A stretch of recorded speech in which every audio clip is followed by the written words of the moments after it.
Oi, pessoal!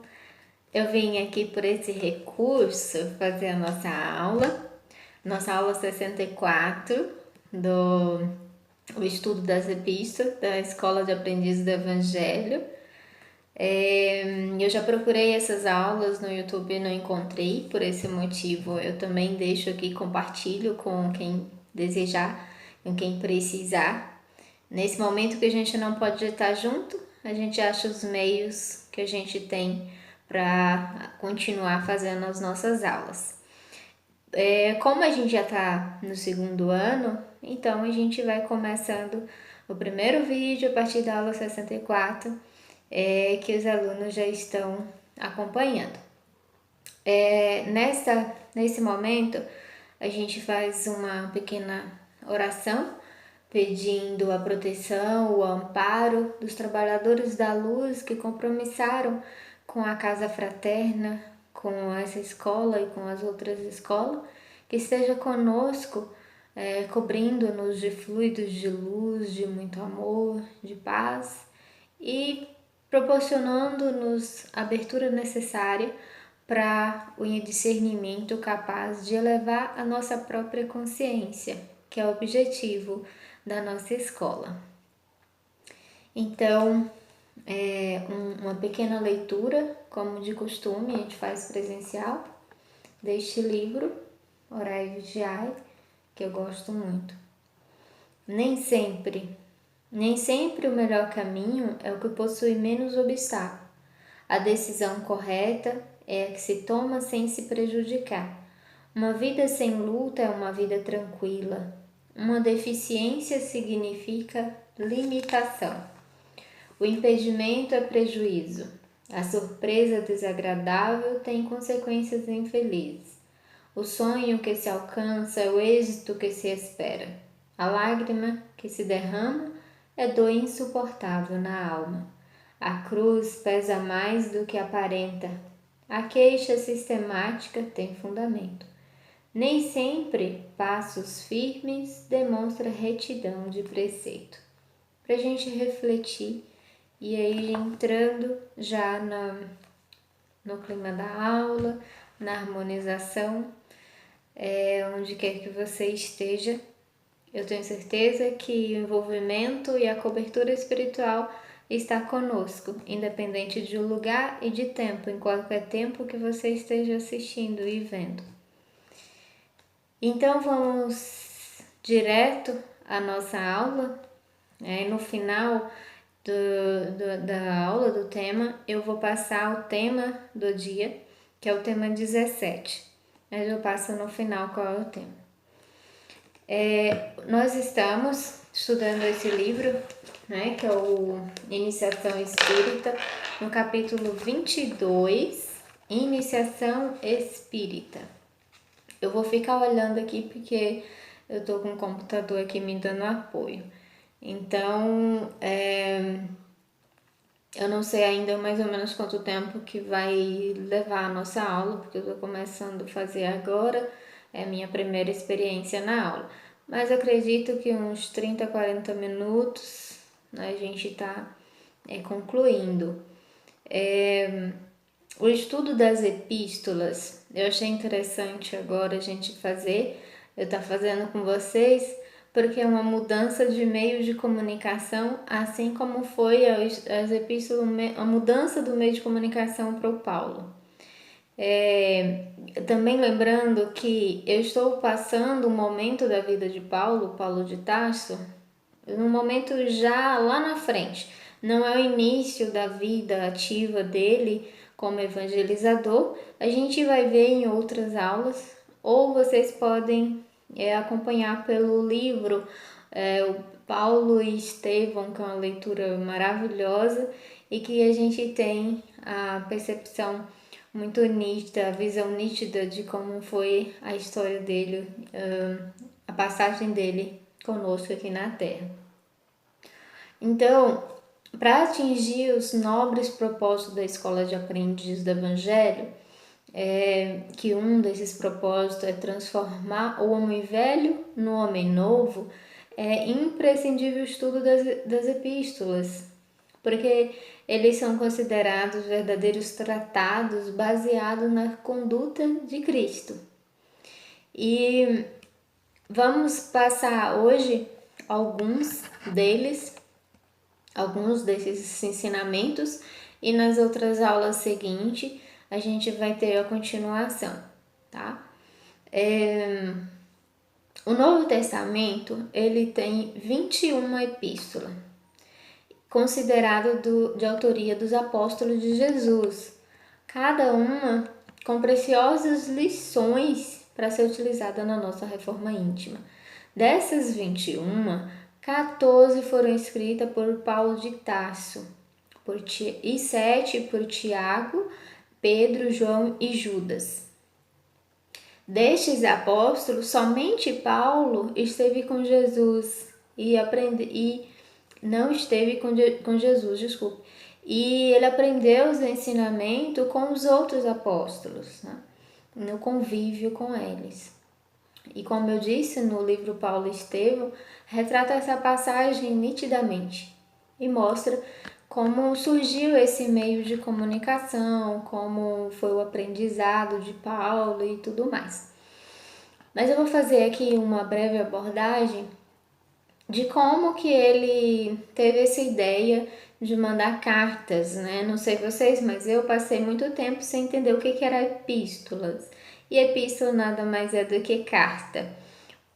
Paulo, resumindo aqui, Paulo, ele, depois que converteu, que ele encontra Jesus no caminho de Damasco, ele passa por um momento de peregrinação, ele passa por uma grande transformação e ele volta a evangelizar o maior número de pessoas. Ele viaja toda uma região muito grande, eu vou falar os nomes das cidades logo mais, mas ele trabalhou um território bem grande, viajando de todas as formas, a pé, de camelo, de cavalo, por mar, por oceano, enfim.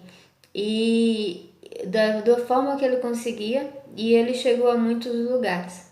E ele, nesses lugares, ele foi montando núcleos que chamava de igreja, né? Mas são núcleos religiosos em que ele deixava algumas pessoas tomando conta lá e voltava e continuava a sua viagem. Só que chegou uma hora que ele parou em Corinto e de lá ele ficou só.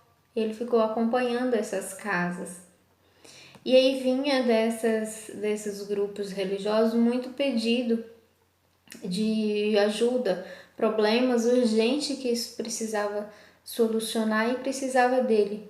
E ele sozinho, então ele pede ajuda para Timóteo e Sila para conseguir dar o suporte. E Paulo, ele faz tudo isso, né? Porque depois desse encontro com Jesus na estrada de Damasco, ele compreende que o seu trabalho com muito afinco é uma mola propulsora de evolução. E também para ele esquecer, de certa forma, esquecer o seu passado, as lembranças de que aquelas terras tinha de Gesiel, que era o Estevão, e também esquecer da irmã de Gesiel, que era o seu grande amor, que ele também perdeu. Vocês também podem ver tudo isso pelo livro. E ele tinha sido o algoz de Gesiel, do Estevão, então ele guardava a memória muito ferida, muito forte sobre tudo isso. E aí ele se jogou no trabalho, né, para poder ir aliado, né, como ele sabia que isso iria transformá-lo e elevar espiritualmente e moralmente. Então, como eu estava dizendo, ele pediu auxílio para Timóteo e Silas para auxiliar no atendimento dos grupos religiosos que já havia sido formado por toda a região. E lá, em Corinto, ele fazia pregações, né, nas sinagogas. Ele era convidado a participar das sinagogas. Porém, ele começou a ter dificuldade nas divulgações, nas pregações dele, porque ele abordava as relações entre as leis mosaica e as leis de Jesus, ou seja, entre Moisés e Jesus. Só que os israelitas, eles não toleravam a superioridade de Jesus, de Jesus sobre Moisés, né? Se ele considerasse profeta, Jesus como um profeta, ele não admitia Jesus como um Messias. O Messias deles era o Moisés. Só que Paulo, ele trazia essa ideia do novo conceito, né, de amor, todo um novo conceito de amor ao próximo, de fazer o bem, de não repor o mal com o mal. E tudo isso gera um tumulto e as pessoas não concordavam com ele. Era divergente com as crenças do povo de lá. Então, na sinagoga, alguns israelitas, exaltado, descontente com as palavras, com as pregações de Paulo, tenta até agredi-lo dentro da sinagoga. E em um desses momentos, que ele quase que é agredido, tem o Tito Justus que intercede por Paulo e retira ele da sinagoga bem salvo, né? E aí Tito, percebendo as dificuldades de Paulo, ele vai e adquire uma casa para os trabalhos religiosos de Paulo. E essa casa produziu riquíssimos frutos com a presença de Paulo e com a participação dos companheiros dele, de Áquila, Prisca, Lóide, Eunice e todos os outros. E ele atendia às solicitações de todos os outros lugares, como eu falei antes, né? E esses lugares eram de Listra, Macedônia, Icônio, Tessalônica, Chipre, Jerusalém, Galácia e Pisídia. Todos esses lugares reportava a ele buscando auxílio. E aí ele então estava trabalhando muito, o trabalho dele aumentou, né? E ele estava se sentindo incapaz de atender todos com presteza, conforme ele sentia que era necessário. Sentia que não bastava apenas enviar emissários para esses grupos religiosos de fora. Ele sentia que precisava de algo mais, que ele estava sendo incapaz de atender a demanda conforme ela precisava. E aí um dia depois de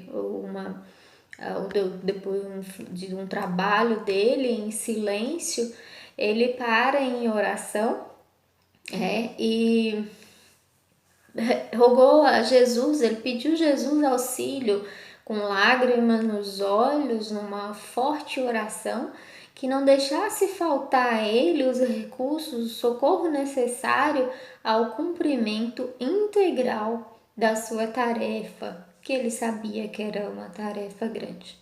E quando ele terminou essa oração muito sentida, ele sentiu envolto numa claridade muito forte e teve a nítida impressão de que recebia a visita de Jesus.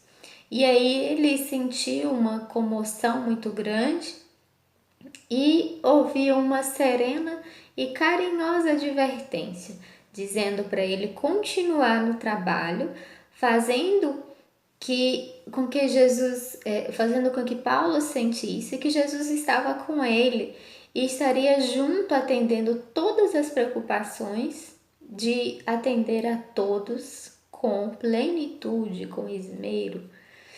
E aí Jesus também lembra a Paulo que é impossível atender todos pessoalmente, mas que poderia fazê-lo pelos poderes do Espírito, sugerindo que escrevesse a todos em seu nome e alertando os de boa vontade, né, que saberia compreender, sabendo que nem todos iriam compreender a palavra dele, mas aqueles que estivessem prontos iriam ouvir e iria transformar. Porque o valor, Jesus fala para ele, né, que o valor da tarefa não estaria na presença dele, mas no conteúdo espiritual dos ensinamentos, na força dos ensinamentos em que ele estava passando. Assim que surgiu as marcantes cartas que é indispensável a qualquer espírito que deseja reformar-se intimamente. Nós vamos ver alguns desses ensinamentos hoje que são muito legais e muito importantes, e depois nós vamos ver mais em outros momentos. As cartas elas foram enviadas ao Romano, aos Coríntios, aos Gálatas, aos Efésios, aos Filipenses, aos Colossenses, Tessalonicenses, a Timóteo, a Tito, Filemon e Hebreus. Eu não sei nem falar o nome. As características gerais dessas cartas eram levar esclarecimento e conforto espiritual, né? Traçando uma conduta que cada um deve imprimir, colocar na sua vida, né? E muitas vezes a gente fala assim, mas se eu tivesse um manual de vida para poder saber o que fazer, mas se a gente for pensar quantas orientações nós não tivemos, né? Jesus deixou muitas orientações e Paulo também deixa muitas orientações. Se pudesse alguém evoluído moralmente, espiritualmente, enviar uma carta para nós falando como é que é viver correto, a gente está cheio dessa carta, e nos evangelhos, na Bíblia, muitas literaturas, na verdade, existe esses ensinamentos e tá aí para quem quer, quem está pronto para acolher ou não. Então, essas cartas eram direcionadas aos grupos religiosos que já buscavam a reforma íntima, né? E ele manda uma carta aos romanos. A carta aos romanos, a essência dela, Paulo chama a atenção que eles estavam mergulhados em suas vaidades e passaram a adorar a matéria, distanciando das coisas espirituais. E ele diz assim: mudaram a verdade de Deus em mentira e honraram e serviram mais a criatura do que o Criador. Muitos desses romanos, eles tinham conhecimento, e nós vamos nos colocar no lugar dos romanos, né? Que muitas vezes temos o conhecimento de libertar o espírito encarnado para a verdadeira evolução, mas acaba por servi-lo, né? E aplicando na necessidade da nossa própria vontade, aumentando o poder intelectual, poder financeiro, e esquece do nosso poder espiritual, que é o que de fato nós viemos buscar. Mas, como cada um será dado segundo as suas obras, então todos nós seremos justiçados pela lei maior, pela lei de Deus, na medida exata, assim como eles tiveram essas medidas, nós teremos também. Isso é por isso que o ensinamento ele está aí além do tempo, para poder nos orientar. Ele manda uma carta, no geral, mas que eu coloquei aqui para os julgadores, né? Paulo adverte aos imprevidentes e julgadores, que somos nós, e que ele diz assim: e tu, ó homem, que julga os que fazem tais coisas, acha que fazendo isso escapará do juízo de Deus?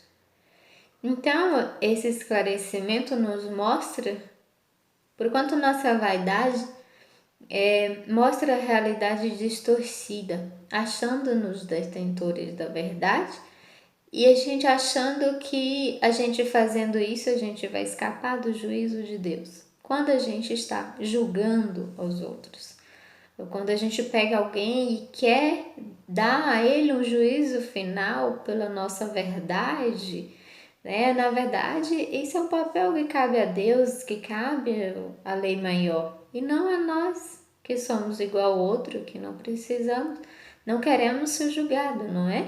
Então, por que nós vamos julgar?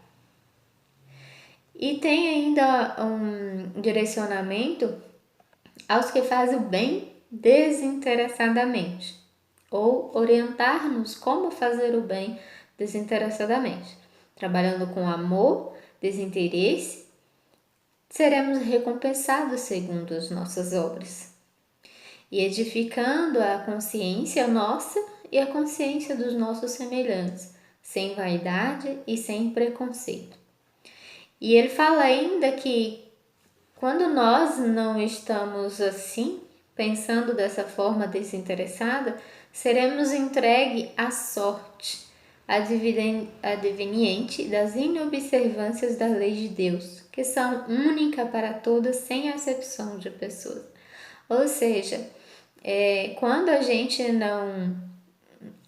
apega a material extremo, que a gente esquece de onde viemos, porque viemos, a gente acaba vivendo a própria sorte, a nossa vontade. Se a gente não segue a vontade de Deus, vamos seguir a nossa vontade. Mas seremos responsáveis, nós seremos colhedores das nossas escolhas. E não podemos atribuir que foi Deus. Porque não perguntamos a Deus se era isso que deveria fazer ou aquilo que deveríamos fazer. Nós fizemos por nós mesmos. Então as consequências serão a nossa própria sorte também.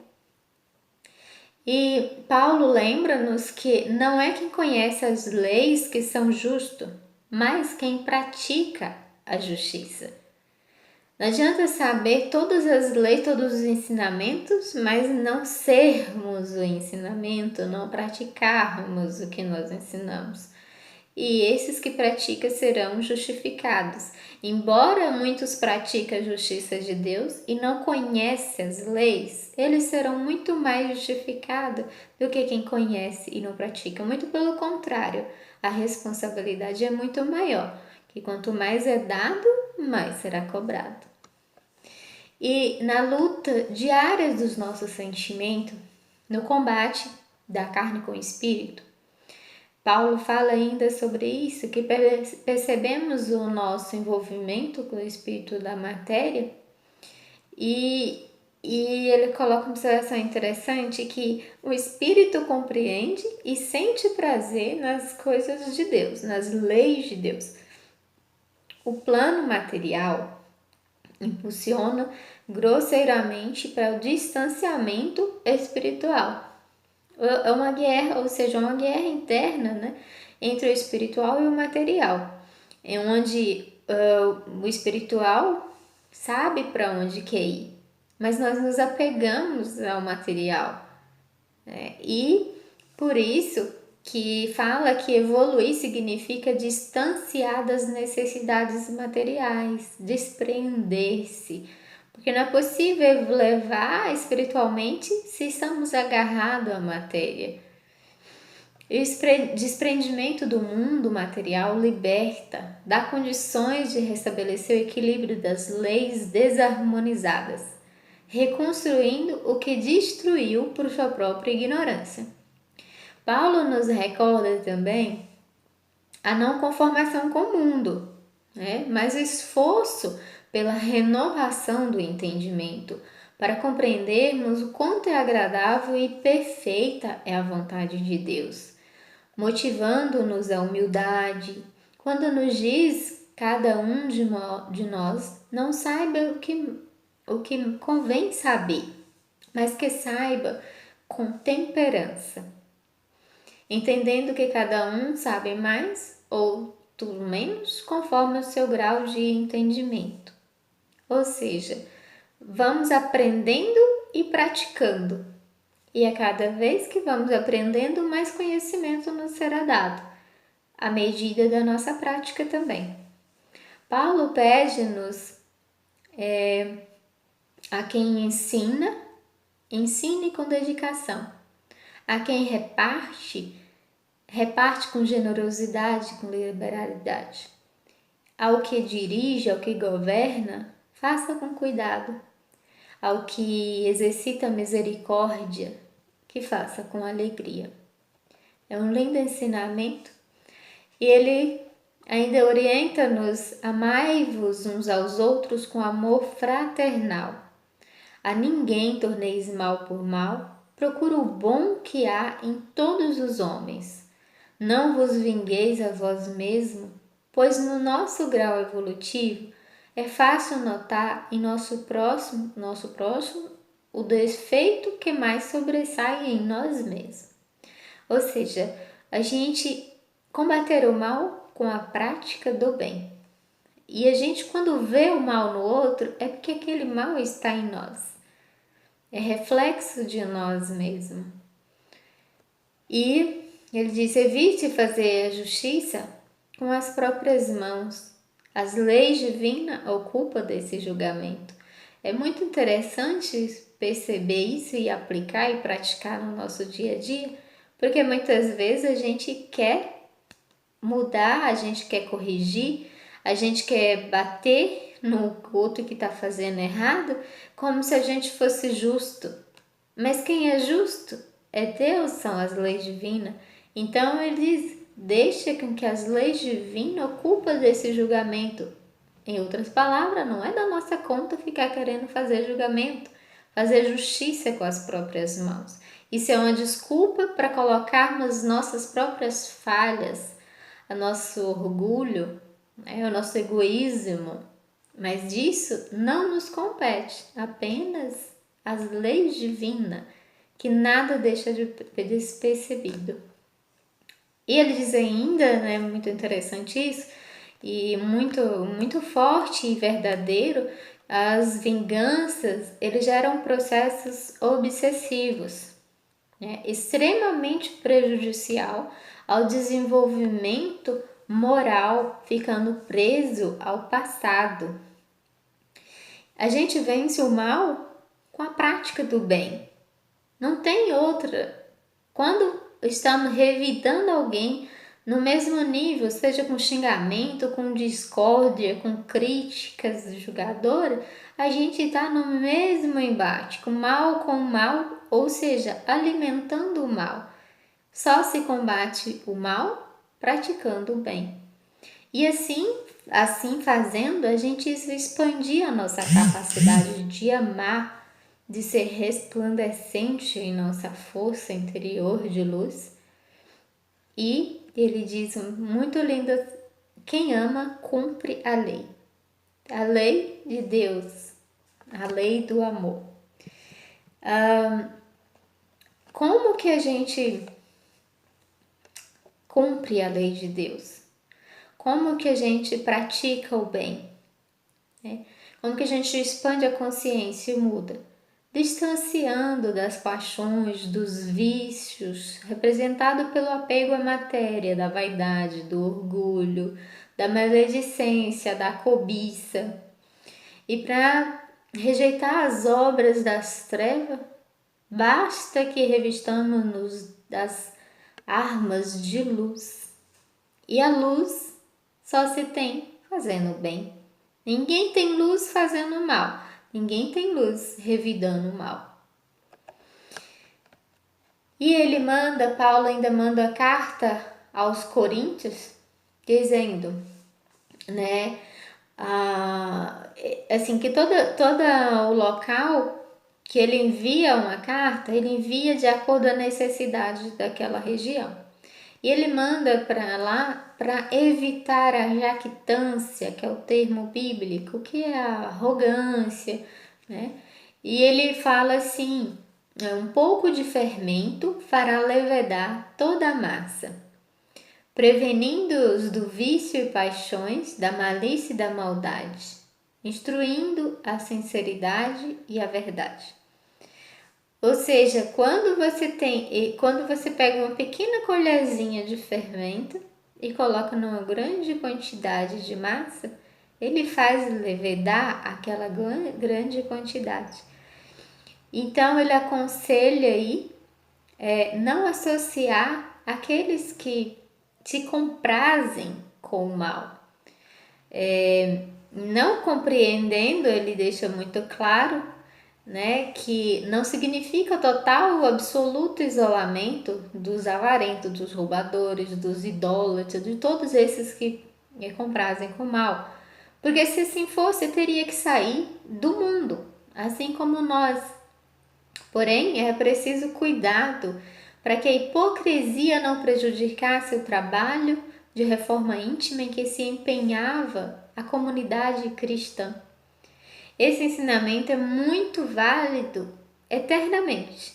Hoje, nós temos, unindo até com o que falamos acima, de ser bom, de praticar o bem, de agir no bem.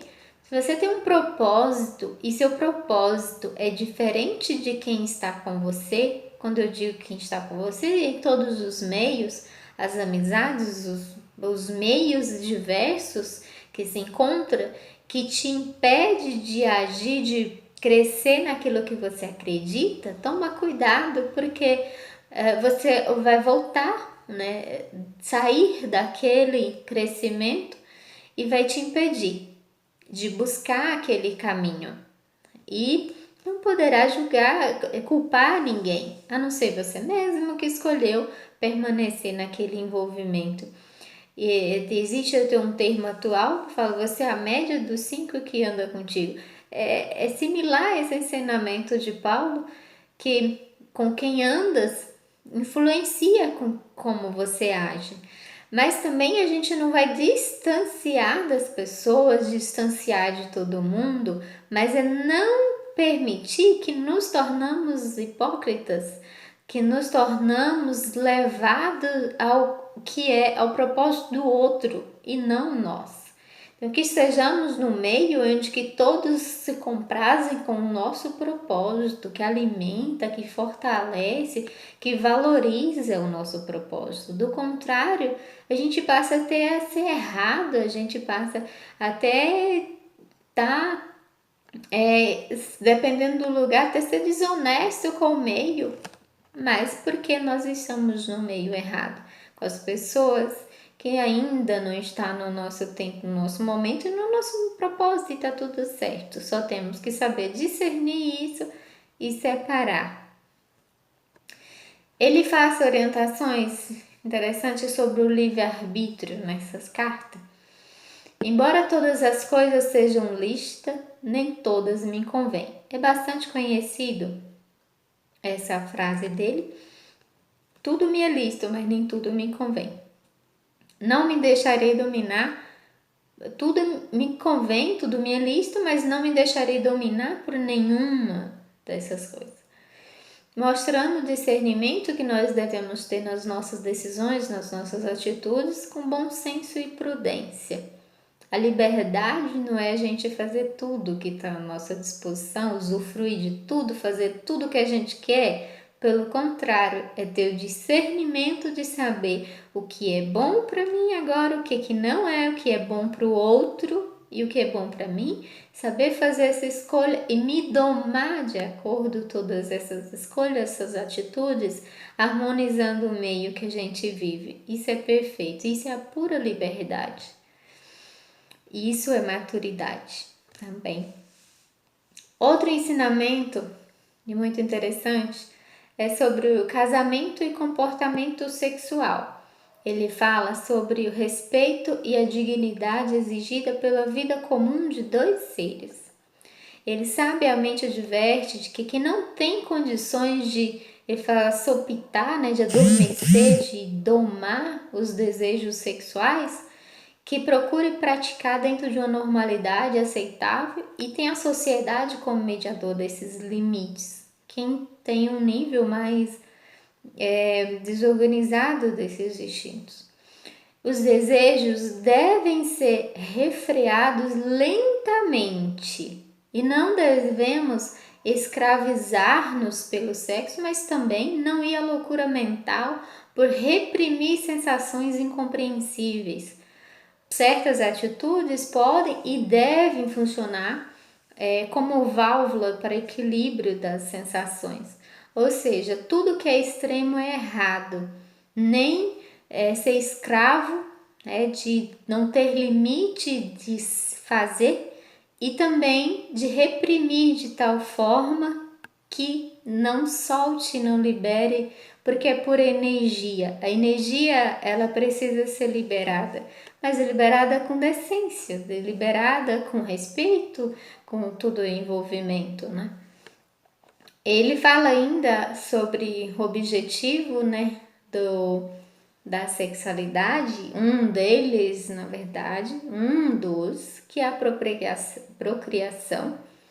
Ela é uma imperiosa necessidade de possibilitar ao espírito a manifestação no plano material, necessário ao desenvolvimento e deve ser praticado com dignidade. Se a gente pensar, todos nós viemos por um processo sexual, todos nós viemos por esse momento de encontro entre duas almas e deveria ser, né, feito com uma dignidade, com respeito, com alto amor, amor ao outro. Paulo, há tanto tempo, já dizia que os meios da procriação, olha que interessante, ele há tanto tempo atrás ele já dizia que esses meios podem ser modificados, em que a procriação vem a fazer sem a simbiose das sensações animais, mas isso levará muito tempo. Ele não falou nem para agora, ele falou muito mais para frente, mas é uma conquista à medida da evolução de cada um.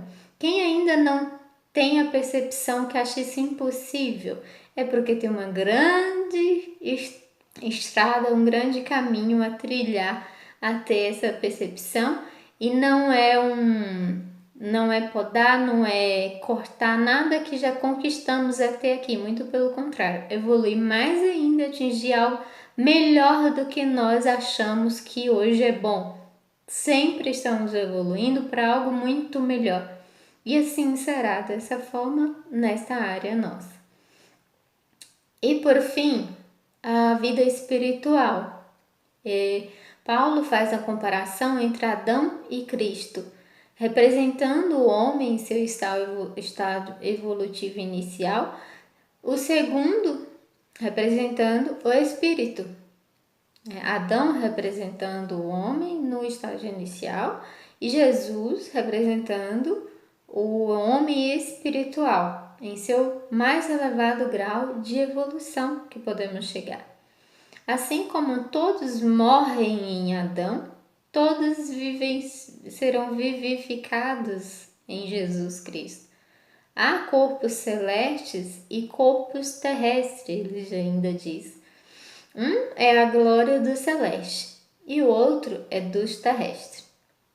Ou seja, o espírito utiliza-se do homem terrestre, ou seja, do corpo, para sua evolução. Nessa caminhada, o espírito evolui e a matéria também, já que o espírito evoluído, ele precisa de um plano de manifestação condizente com o seu grau evolutivo. Ou seja, nós vamos evoluindo e o meio que estamos encarnando vai evoluindo também. E a gente percebe isso nitidamente, como estamos evoluindo, de todas as maneiras. Então é isso, esse foi o ensinamento desse estudo de epístolas, né, deste capítulo. Nós teremos a continuação dela nos outros e leia o livro se puder. Como eu falei, no final eu vou passar o tema 17 do caderno de temas é: a finalidade da vida é a glorificação de Deus nas almas. A finalidade da vida é a glorificação de Deus nas almas. É bem profundo, mas dá uma ótima reflexão e uma boa escrita. Eu agradeço a quem assistiu até aqui e agradeço a espiritualidade que eu tenho certeza que está comigo, que esteve comigo e está com você em qualquer tempo, em qualquer lugar. Agradecendo também a Casa Fraterna, a nossa casa querida que nos acolhe todos os independentes, se são alunos, se são trabalhadores, mas espiritualmente ela acolhe muitos mesmo, e eu sei que ela é muito amorosa e cabe todos que a ela solicita. E agradeço a vida que flui, que me permite estar aqui e você aí. Fazemos vibração de cura, de amor incondicional para o nosso planeta Terra, para todos os que estão envolvidos de alguma maneira essa aula, esse momento, que receba os fluidos de muito amor, de muita luz e muita paz. Que assim seja. E muita paz para todos vocês. E até a próxima!